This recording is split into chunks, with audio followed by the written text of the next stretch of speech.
Баршаңызға сәлем. Бүгін мен сіздермен түріктің оригинал классикалық баклавасының рецептімен бөлісемін.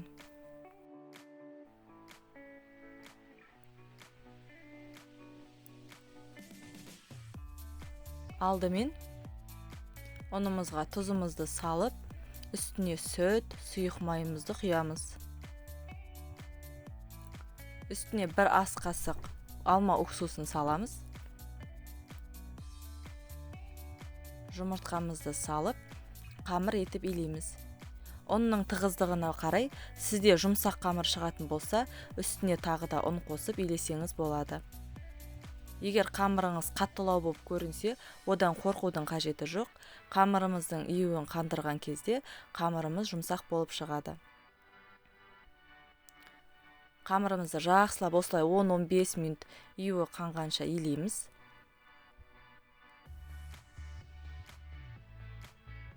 Біздің қамырымыз осындай жұмсақ болып шығады. Енді осы қамырды 16 бөлікке бөліп,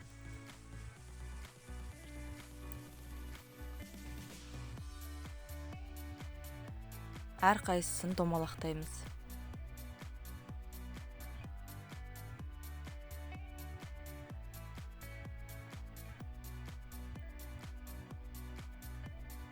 Қамырымыздың үстіне сулы майлықты жақсылап сығып, 20-25 минутқа тындырып қоямыз.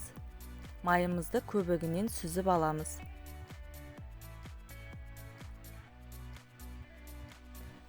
Қамырымызды жайып, кукурузный крахмалмен жайып бастаймыз. Сіз қолыңыз үйренгенше бір-бірлеп жайсаңыз болады. Әбден қолыңыз үйренгеннен кейін 2-3-еуін қосып бірге жайсаңыз да болады.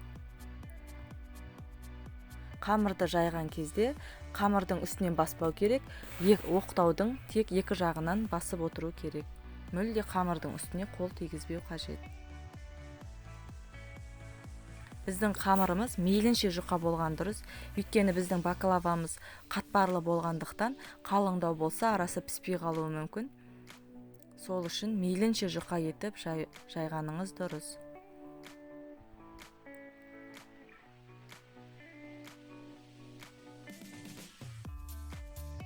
Жанын баспаймыз. Қамырыңыздың астына жазу қойған кезде жазу анық көрінуі керек.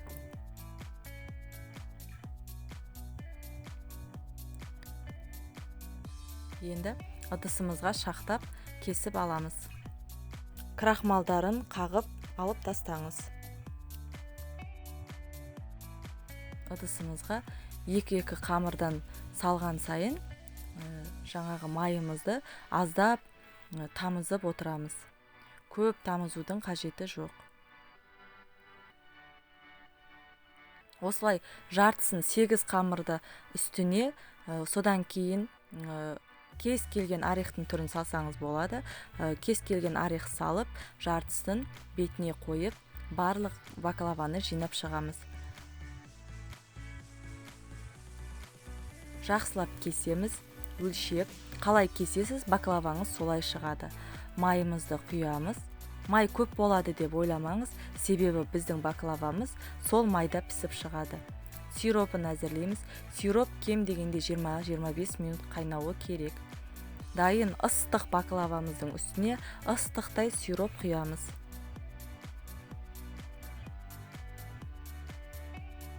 Екеуі де ыстық болғаны дұрыс. Осылай баклавамыз суығанша күтеміз. Баклава суығаннан кейін бір күнге холодильниктің ішіне салып қоямыз. Менің каналыма жазылып, ары қарай да менің бөліскен рецепттерімді жоғалтып алмас үшін, үнемі көріп жүру үшін менің каналыма жазылып, колокольчикті басып қоюды ұмытпаңыз.